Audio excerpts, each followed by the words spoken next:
Hello everyone, welcome back to the channel. First formed in 1972, ABBA is renowned as the best-selling band originating in continental Europe and the third best-selling singles artist in the UK. The Swedish pop group made waves not only during the 70s, but decades later as well, since their classic hits still hold value and continue to inspire a series of highly anticipated revivals. In the light of their upcoming digital art, ABBA is treating fans with a series of new visual interpretations of classics from their vast catalog of hits. ABBA shares visual interpretations of this classic song. Let's take a look. Number 6. The highly anticipated ABBA Voyage. A few months back, ABBA fans went into a frenzy after it was announced that the four Swedish icons, Agnetha Faltskog, Björn Ulvaeus, Benny Andersson, and Anni-Frid, will be reuniting during a concert residency called ABBA Voyage. It consists of a series of digital concerts featuring ABBA as virtual avatars, aka ABBAtars, at a specially crafted arena. The highly anticipated reunion concert will take place in London from May to December 2022, and will mark ABBA's final venture together. Number 5. ABBA releases new lyrical video for Voulez-Vous. After releasing a new lyrical video for Waterloo and Chiquitita, ABBA has released a similar interpretation for their 1979 single Voulez-Vous. The YouTube clip, which was uploaded on 23rd April, shows vintage footage from the song's original music video, while simultaneously modernizing it with catchy effects and prominent lyrics, like the previous video in the series. It's directed by Lucy Dawkins and Tom Reedy at Yes Please Productions and overseen by creative director and commissioner Kelly Mann. Number 4. How popular was Voulez-Vous back in the day? Voulez-Vous, which is French for Do You Want, in the second track from ABBA's 1979 album of the same name. It's not only the band's 13th biggest song in the UK, but also their most dynamic tracks, as described by Billboard.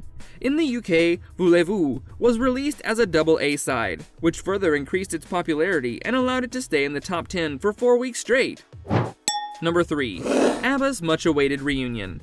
Nearly 10 years after their infamous split in 1981, ABBA released a compilation album called ABBA Gold, which quickly became a worldwide bestseller and stayed on the charts for more than 400 weeks. This meant that millions of ABBA fans were waiting for the band to reunite. After a revival of many of their hit songs during the 2000s, the four Swedish singers were offered an astonishing $1 billion to reunite for 100 shows. According to E! Online, the band members turned down the offer not once, but multiple times. However, ABBA did reunite during the 2000s when their music was adapted into the hit Mamma Mia musical and the 2008 film of the same name that grossed a whopping $611 million worldwide. Later, in 2018, ABBA made an even stronger comeback by recording new tracks together. In November 2021, these songs were released as the band's 9th studio album called Voyage, which was also their first new album in almost 40 years. Number 2. What caused ABBA's split in 1981? For those who don't know, ABBA consisted of 4 musicians who went from being teenage sweethearts to Eurovision winners, then global icons. The pop group was formed by an already married Agnetha and Björn, and Benny and Anni-Frid, who were a couple by the time ABBA started performing in the early 70s. For nearly a decade, the band released world-dominating hits, becoming one of the most popular and successful musical groups of all time. But all that fame and success had a downside. It started to impact both marriages within the band, so much so that the two couples eventually went their separate ways. But what exactly happened between the band members? Let's talk about Agnetha and Björn first, who got married in 1971 and stayed a couple for nearly 8 years until their divorce in 1979. It was during this time that ABBA released the iconic breakup song, The Winner Takes It All.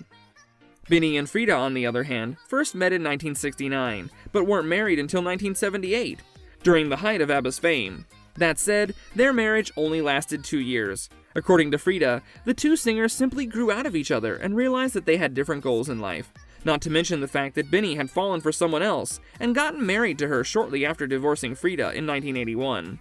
Unlike Agnetha and Björn, however, Benny and Frida's split wasn't as intense, and the exes remained friends later on. Number 1. Why did fans want ABBA back? ABBA is not only the best-selling Swedish band of all time, but also the first group from a non-English-speaking country to top charts of English-speaking countries, including the UK, USA, Australia, and New Zealand. The band enjoyed 8 consecutive #1 albums in the UK, and later got the honor of being inducted into the Rock and Roll Hall of Fame, as well as the Vocal Group Hall of Fame. But more importantly, the four Swedish artists touched millions of hearts all over the world with their impressive vocals, powerful lyrics, and addictive melodies. Songs like Take a Chance on Me, SOS, Knowing Me, Knowing You, and Dancing Queen are known to millions across generations and continue to inspire a long list of other songs in the world of music. And that brings us to the end of this video. Which one of ABBA's classic hits is your favorite? Let us know in the comments. And if you enjoyed this video, don't forget to give it a thumbs up and subscribe to the channel with notifications turned on so you don't miss out on any of our latest videos. We'll see you soon. Until then, take care and goodbye!